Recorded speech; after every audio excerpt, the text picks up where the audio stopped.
నమస్తే నెటిజన్స్. ఇవాల్టి topic budget అంటే బడ్జెటా అని మాత్రం అనుకోకండి.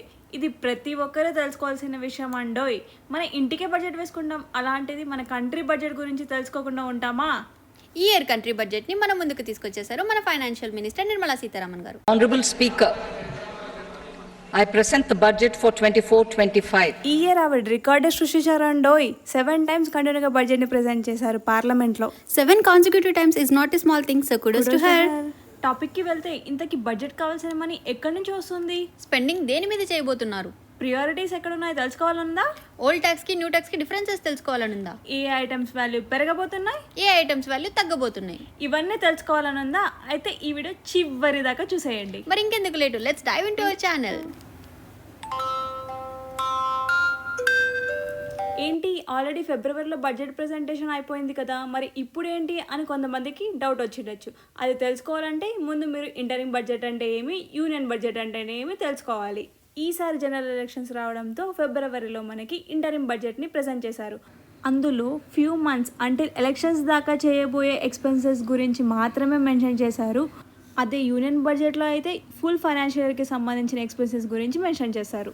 ఇంటరిమ్ బడ్జెట్లో మెన్షన్ చేసినట్టుగానే యూనియన్ బడ్జెట్లో కూడా సేమ్ ఏరియాస్ మీద ఫోకస్ చేయబోతున్నారు. అది farmer, poor, women and youth. బడ్జెట్కి కావాల్సిన మనీ ఎక్కడి నుంచి వస్తుందో చూసేద్దాం. ఇందులో major contribution is from taxes, that includes both direct and indirect taxes.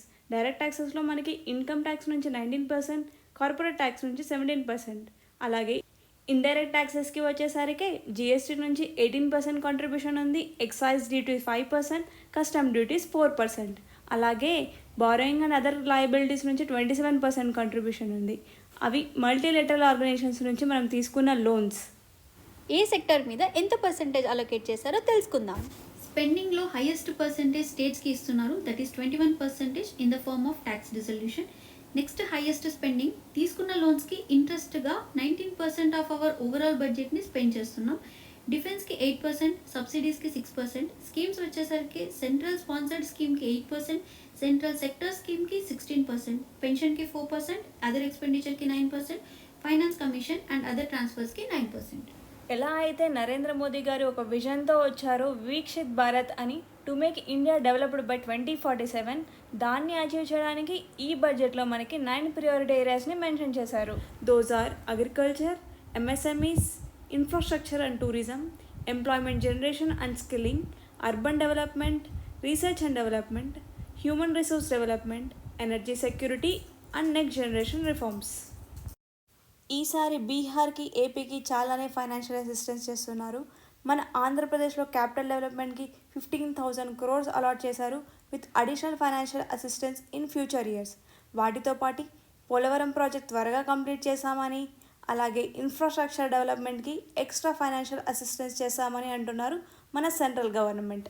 అలాగే బీహార్లో హైవే డెవలప్మెంట్కి 26,000 crores ఫైనాన్షియల్ సపోర్ట్ చేస్తామని, టూరిజం డెవలప్మెంట్కి ఎక్స్ట్రా అడిషనల్ 11,500 crores అలాట్ చేస్తామని అంటున్నారు మన సెంట్రల్ గవర్నమెంట్. ఓల్డ్ ట్యాక్స్ రెజ్యూమేకి న్యూ ట్యాక్స్ రెజ్యూమేకి డిఫరెన్సెస్ చూసేద్దామా. చేంజ్ అయిన స్లాబ్స్ని హైలైట్ చేశామండి. ప్రీవియస్ ఇయర్లో 3 to 6 lakh ఉన్న వాళ్ళకి 5% ట్యాక్స్ రేట్ ఉండేది. న్యూ స్లాబ్లో 3 to 7 lakh వాళ్ళకి 5% ట్యాక్స్ రేట్ ఉంది. ప్రీవియస్ ఇయర్లో 6 to 9 lakh వాళ్ళకి 10% ఉండేది, ఇప్పుడు 7 to 10 lakh వాళ్ళకి 10% ఉంది. ప్రీవియస్ ఇయర్లో 9 to 12 lakh వాళ్ళకి 15% ఉండేది, ఇప్పుడు 10 to 12 lakh వాళ్ళకి 15% ఉంది. మిగతాదంతా సేమ్ టు సేమ్. అలాగే క్యాపిటల్ గెయిన్ ట్యాక్సెస్ వచ్చేసరికి ప్రీవియస్ ఇయర్ బడ్జెట్లో షార్ట్ టర్మ్ గెయిన్స్ మీద 15%, లాంగ్ టర్మ్ గెయిన్స్లో ఫైనాన్షియల్ అసెట్స్ మీద 10%, నాన్ ఫైనాన్షియల్ అసెట్స్ మీద 20%, బట్ ఇండెక్సేషన్ ట్యాక్స్ బెనిఫిట్స్ ఉండేవి. ఈ ఫైనాన్షియల్ బడ్జెట్లో షార్ట్ టర్మ్ గెయిన్స్ మీద 20%, లాంగ్ టర్మ్ గెయిన్స్లో ఫైనాన్షియల్ అసెట్స్ మీద 12.5%, నాన్ ఫైనాన్షియల్ అసెట్స్ మీద 12.5% చేశారు, బట్ ఇండెక్సేషన్ ట్యాక్స్ బెనిఫిట్స్ని రిమూవ్ చేసేసారు. కస్టమ్ డ్యూటీ అంటే imports and exports of goods మీద వేసే ట్యాక్స్. సో ఈ ఫైనాన్షియల్ బడ్జెట్లో ఏ ప్రోడక్ట్స్ మీద కస్టమ్ డ్యూటీ తగ్గించారో చూసేద్దామా. గోల్డ్ అండ్ సిల్వర్ మీద ఉన్న కస్టమ్ డ్యూటీని 6%కి, ప్లాటినం మీద ఉన్న కస్టమ్ డ్యూటీని 6.5%కి తగ్గించారు. సో గోల్డ్ కొంచెం అఫోర్డబుల్ ప్రైజెస్లో రావచ్చు. క్యాన్సర్ ట్రీట్మెంట్కి సంబంధించిన 3 మెడిసిన్స్ మీద కస్టమ్ డ్యూటీ తగ్గించడమే కాదండోయ్, ఫుల్ ఎగ్జంప్షనే ఇచ్చేశారు. సో క్యాన్సర్ ట్రీట్మెంట్ కొంచెం అఫోర్డబుల్ ప్రైస్లోకి రాబోతుంది. Mobile phone, mobile PCBA and charger మీద ఉన్న కస్టమ్ డ్యూటీస్ కూడా 15%కి తగ్గించేశారు. సో మొబైల్ ఫోన్స్ మీద కూడా కొంచెం ప్రైజెస్ తగ్గే ఛాన్స్ ఉంది. 25 క్రిటికల్ మినరల్స్ మీద మరియు సోలార్ సెల్స్ అండ్ ప్యానెల్స్ మ్యానుఫ్యాక్చరింగ్కి కావాల్సిన క్యాపిటల్ గూడ్స్ మీద కూడా ఫుల్ ఎగ్జంప్షన్ ఇచ్చేశారు. ఇది కేవలం బడ్జెట్ అండ్ ట్యాక్స్ ఓవర్వ్యూ మాత్రమే. ఏదైనా టాపిక్ గురించి ఇన్ డీటెయిల్గా కావాలి అంటే please mention it in the comment box below. ఇలాంటి వీడియోస్ ఇంకా కావాలి అంటే please do like, share and subscribe to our channel దారా స్మిత. Thanks for watching.